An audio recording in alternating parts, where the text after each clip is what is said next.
channel and welcome back to my kitchen. I feel like I haven't filmed in my kitchen in forever, and I'm super excited to have you here today because we are talking about dinner.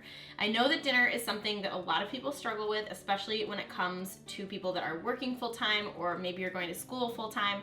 So today I have got 3 delicious, healthy, gluten-free, and plant-based recipes for you, all that are made using just one pot. So we are going to be making a delicious quinoa recipe. I'm also going to be showing you my favorite spring pasta, and then I'm also going to be showing you how to make an awesome stir fry. I use quinoa, but you could use any grain that you like in this recipe. So as always, the full recipes are on my blog. I will link them for you in the description box below. And if you do end up liking this video, I would love for you to give it a thumbs up and also share it with your friends, because that just helps us spread this message of health and helps us grow the community. So let's go ahead and dive into our recipes. We're going to start with the one pot Mediterranean quinoa, and that starts by adding some olive oil into a small saucepan. To that we add in some chopped up garlic as well as some chopped up shallots or red onions, and we're basically just going to saute this until it gets fragrant. It takes maybe 2 to 3 minutes. From there we can add in our spices, so we're using pepper flakes, some thyme, as well as some dill. And again, just saute this until the spices start to get a little bit more aromatic. And then you'll add in your quinoa, some chopped up green olives, and some chopped up sun-dried tomatoes. And again, we're just gonna saute this, and this is really helping getting all of the flavors combined before we add in the liquid. So once we have that all cooked together for maybe a minute or so, we can add in our liquid. I am doing 1 cup of water and 1 cup of broth, but you just need 2 full cups of liquid. So it could be 2 cups of broth or 2 cups of water, your choice. Bring this mixture to a boil and then cover and simmer it for maybe 20 minutes or so until the water has been absorbed.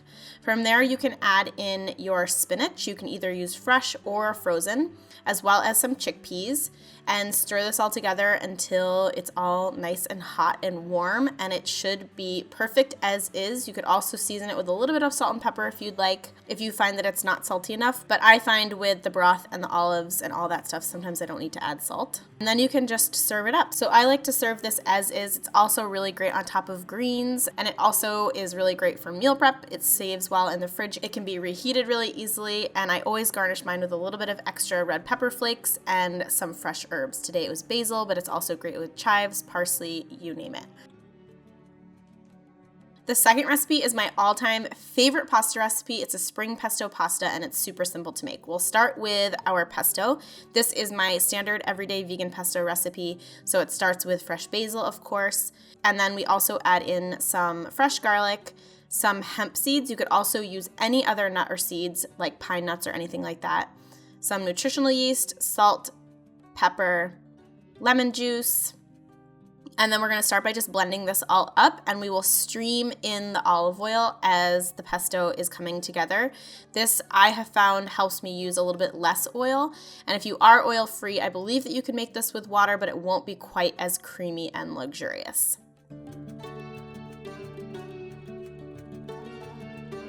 Essentially, this is the texture that we're looking for: a nice smooth pesto, vibrant green color, and super aromatic and flavorful. And you can just set this aside while we make our pasta. So we're gonna add a pound of pasta into boiling water. I'm using chickpea pasta, which I absolutely love. I think it's so good. I'll link this one for you below. And we're just going to cook this according to the package instructions, but once there's 5 minutes left in the cooking time, so only 5 minutes left until the pasta is done, you will add in some asparagus and some frozen peas. So you can just stir this all together, and you're gonna really just let this cook, and the boiling aspect of this is going to cook those vegetables. Once the pasta is al dente, you can drain this in a colander and then transfer it back into your pot and add in your pesto, as well as some artichokes. That's optional, but I really like the flavor that the artichokes bring. And stir it all together until everything is coated in that gorgeous pesto sauce. And I promise you, you are going to love this recipe. It's also really customizable, so if you don't want to use chickpea pasta, you could also add in some beans if you want to add protein, or you could use an animal protein like grilled chicken or shrimp if you eat that. So for serving, I basically just serve up a giant bowl of this pasta. I love topping it with crushed red peppers, some pepper, and a little bit of extra nutritional yeast for that nice cheesy look and flavor, and you're good to go. I have been keeping this in my fridge all week long. It's great to nibble on. It's really delicious on top of salads. I like it cold, I like it reheated, and it is so, so good. Our last recipe is a ginger stir fry, and I use quinoa, but you could use any sort of grain that you want. We're gonna start with toasted sesame oil in our pan. Add in your veggies, so I'm using broccoli, carrots, red pepper, and zucchini, and just saute this until it starts to get nice and brown. So the vegetables will start to soften, but they're still gonna have a nice crunch. From there, you can add in your cooked grain. I am using cooked red quinoa, but you could, like I said, use any grain that you'd like. Then for our seasonings, we are using some gluten-free tamari, as well as some rice wine vinegar. Stir that all together, and then finish it off with some chopped green onions, as well as some ground ginger powder. And I use a lot of ginger here. You could kind of adjust based on your flavor and taste buds, but I like a lot of ginger. And then you just basically stir it until it's all cooked and nice and hot, and then you can transfer it into your bowls. Finish it off with some green onions and some black sesame seeds because it looks really pretty, and that is dinner. So simple and also really customizable with your protein of choice if you want to amp it up even more.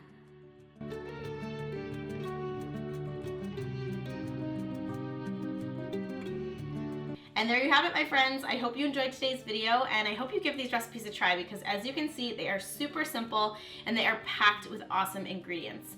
Like I've mentioned, all of the instructions, ingredient list, all of the individual recipes are linked for you in the description box below. I will also link some of the utensils or kitchen tools that I'm using, as well as some of the individual products like that bean pasta. So you can find all of that in the description box below. As always, I would love for you to give this a thumbs up if you enjoyed it. If you have any questions for me, you can leave them in the comments below. I read every single one of your comments, so please feel free to ask anything that you want. And other than that, I just so appreciate you being here. Thank you so much for watching. Subscribe if you haven't joined our community yet. There's a red button right below this video. It says subscribe. You can hit that button. It will subscribe you. Same old spiel that I always give. But I just want to thank you again for watching, and I will see you in the next video, you guys. Bye!